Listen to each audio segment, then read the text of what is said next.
Welcome to the deep dive. Today we're tackling something really fundamental to science, peer review, how research actually gets checked and validated. Right. It's maybe not something people think about daily, but it's crucial. Exactly. And with, over 3 million new research articles popping up every year, the system is under, a massive strain. Just think about trying to find the best possible experts to look closely at all that new work. It's a huge job. It really is. And, for you listening, wanting to get a solid handle on important topics quickly without getting overwhelmed, this deep dive should give you a clear picture of this vital part of science. Yeah, absolutely. We know you want efficient knowledge, and understanding peer review is, it's pretty valuable. Researchers themselves care a lot about it. Oh, I bet. Yeah, something like 90% think it genuinely improves research quality, and 85% say it's essential for keeping scientific communication under control. That says a lot. It definitely does. Yeah. So our goal today is to explore this big shift happening in this really essential process. We're diving into AI, specifically how AI-powered expert matching is stepping in to sort of reshape peer review and tackle some of the challenges researchers are really up against. So we'll look at why the traditional methods are creaking a bit. Yeah, where the cracks are appearing. How this AI matching actually works and, the impact it's having on the quality of science getting published. Okay, let's unpack this then. Let's do it. So when we talk about traditional peer review feeling the pressure, it's not just like one single thing failing. It's more a buildup, wouldn't you say? Yeah, multiple stresses piling on. Think about publishers, funding agencies. Yeah. How tough it is for them to find people with the exact right expertise for a particular study. Right. It's not just find a biologist anymore. Exactly. You might need someone who knows a very niche technique or a super specific subfield. And finding that person by manually sifting through names or relying on who you know, that takes ages. A huge amount of time. And you're still not always sure you've got the best fit. Which creates this bottleneck, right? Yeah. Wastes time, and you risk sending a paper to someone who maybe doesn't quite get the nuances. Precisely. And that leads straight into another problem. Low acceptance rates, reviewers declining the invitation. Yeah. Because it's not quite their area or they're just swamped. Both, usually. Yep. Top researchers are incredibly busy. So if the paper isn't a perfect match or they just don't have bandwidth, they'll likely say no. Which means delays for you, the listener waiting for findings, and for the researchers themselves. It slows everything down. Definitely. Then you've got the whole issue of conflicts of interest, the ones people don't disclose. Ooh, yeah, that's tricky. Relying on self-reporting is optimistic sometimes. It can be. What about connections that aren't immediately obvious? Maybe they co-authored years ago, or they're on the same grant panel, or from the same institution. Stuff that's hard to spot manually. Very hard. And these things can subtly influence how someone reviews a paper, so it potentially undermines the objectivity, the trustworthiness of the review for you. I see. And just the admin load of it all. Oh, yeah. Checking CVs, affiliations, tracking who reviewed what. Doing that manually for millions of papers, it's just not sustainable. It's a drain on resources, for sure. Yeah. Now, here's something really interesting. The limitations of the reviewer pool itself. What happens when you keep asking the same people? Right. You risk burning them out, but you also miss out on fresh perspectives, right? People newer to the field or from different parts of the world, different institutions. Exactly. And this lack of diversity isn't just about, fairness. Studies have actually flagged potential biases. Biases related to what? Things like nationality, language, even the specific specialty within a field, and gender, too. These can creep in. For you, the listener, this means the range of viewpoints evaluating research might be narrower than it should be. Which could affect what gets seen as important or valid. It could. It's often unconscious bias, but the effect is real. It can influence whose work gets published and the feedback they get in a system that needs to be objective. Well, human factors are always there. And there's data on this, right? Yep. That Royal Society study. Yeah, over 27,000 manuscripts. It showed really clearly that good, high-quality peer review does improve things like methodology. But achieving that consistently with today's volume and complexity, that's the struggle with the old system. You can see how getting that thorough review, while essential, can cause delays that impact how quickly you learn about new stuff. Precisely. So look, most researchers value peer review. They know it's vital, but they also see room for improvement. It's not about ditching it. No, it's about making it better. More efficient, more robust. Exactly, making it work better for everyone, including you relying on the quality of what gets published. So the question becomes, how do we fix these weaknesses? Okay, enter AI.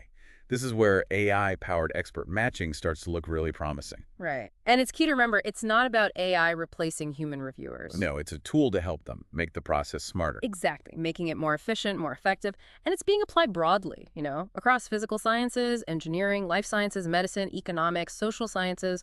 So pretty much everywhere, whatever your interest, this likely affects the science you read. Definitely. And what's really cool for you to understand is the level of detail AI brings. We call it precision expertise matching. Okay, precision. How does that work?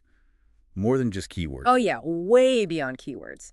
AI algorithms look at semantic similarity, the actual meaning of the words in the paper, and bibliographic links. Bibliographic, like citations and stuff. Exactly. Who the authors have published with, what they've written about before.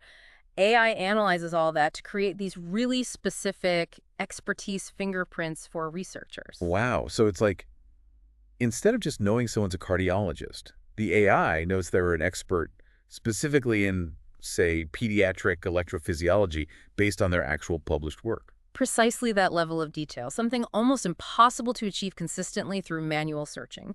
And the system keeps learning, analyzing new papers, so those fingerprints stay up to date. Which means, for you, greater confidence that the reviewer really knows their stuff about that specific topic. Right. And a big side benefit, it helps build a much larger, better organized reviewer pool for everyone. How so? Because it's not just finding the big names, the established professors. AI can surface emerging researchers, people with deep niche expertise who might otherwise be overlooked. Ah, I see. More potential reviewers. A much bigger, more relevant pool. And this directly helps with those low acceptance rates we talked about. Because the match is better. Exactly. If a paper lands in your inbox and it's perfectly aligned with your deep expertise, you're much more likely to say yes, even if you're busy. Which, for you, the listener, means potentially faster access to reliable, well-vetted research. Okay, that makes sense. What else can the AI do? Well, another huge area is automated conflict detection, given what we said about undisclosed conflicts. Yeah, this sounds incredibly useful. How does it work? It analyzes patterns, co-authorship, co-affiliation, who worked with whom, where, when. It flags potential conflicts automatically during reviewer selection. So the obvious ones, like recent co-authors. Those, yes, but it can go deeper. It can spot more complex, indirect links that a human editor might easily miss just looking at a form.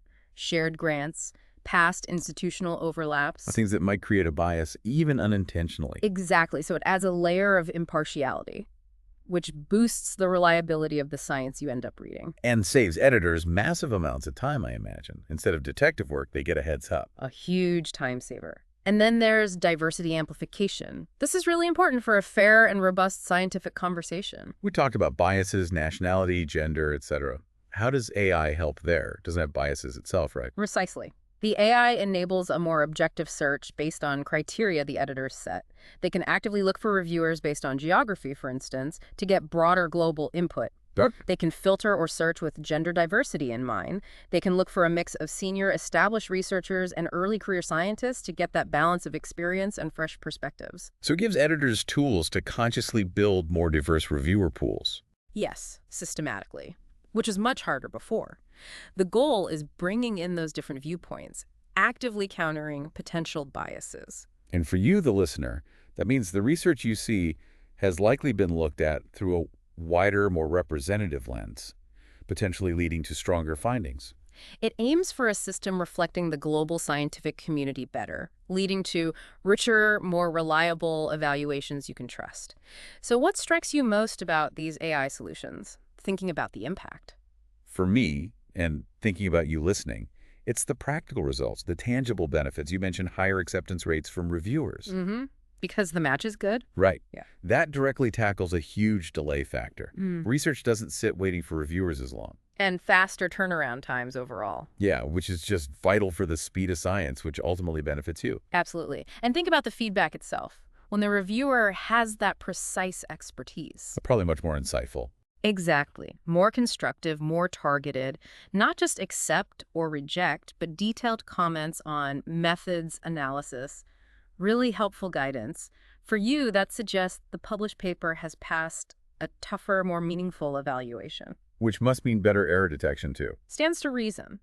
An expert in that specific niche is much more likely to spot subtle flaws, methodological issues, stats errors, maybe an analysis that wasn't quite complete. That deeper look improves the reliability of what you eventually read. Definitely. And connecting back to diversity, having those varied perspectives involved just strengthens the whole process, leading to fairer decisions and ultimately better science for you. And you mentioned transparency earlier. That seems linked, too. Yeah, there's research suggesting more open peer review processes often correlate with higher quality reviews. It all points towards, well, a real step up in the quality of scientific publishing that you depend on. Okay, so AI brings some serious advantages, but it's not like robots taking over peer review entirely, is it? No, no, not at all. That's really important. The best approach seems to be this partnership. Human judgment is still critical. How so? What do humans bring that AI doesn't? Well, studies show reviewer traits matter. Things like having specific training in stats or epidemiology can make reviews better. But even then, reviewer reliability can vary person to person. Right, so AI is great at the initial sift, finding candidates based on data. Exactly, objective metrics. Yeah. But then the human editor steps in. They use their expertise for the final decision. Maybe they know a particular reviewer gives exceptionally thorough feedback or has a unique perspective that's valuable for this paper, things an algorithm might miss. Precisely. They bring that nuanced judgment. And to make it all work really well, you need clear standards for what makes a good review, Right. expectations to recognize and maybe even reward reviewers for their effort because it's often unpaid, and maybe even targeted training to boost consistency. It's about combining the strengths of both AI's power for selection, human expertise for the final call, and quality control. That maintains the collaborative spirit, but overcomes the old limitations, ultimately giving you more trustworthy research. Okay, so bringing it all together for you listening, this deep dive really shows AI-powered expert matching is well, a pretty significant step forward for the quality control of science. Yeah, it's tackling those core problems, finding reviewers, spotting conflicts, broadening perspectives that were really straining the traditional system. By matching papers to the best experts more intelligently, flagging potential issues automatically, and helping build more diverse review panels. These tools are genuinely improving the reliability of the science that informs your understanding of pretty much everything. And as this tech gets adopted more widely, it feels like we can expect, more consistent, thorough, constructive peer review across the board. Which should mean higher quality research reaching you faster and science progressing more rapidly. A pretty positive outlook then. It seems so. Which leads to maybe a final thought for you, our listener, to chew on. If AI is making such inroads here in peer review, what other parts of the research process could benefit from similar kinds of smart, technology-driven solutions to boost rigor and maybe speed up discovery? Something to think about.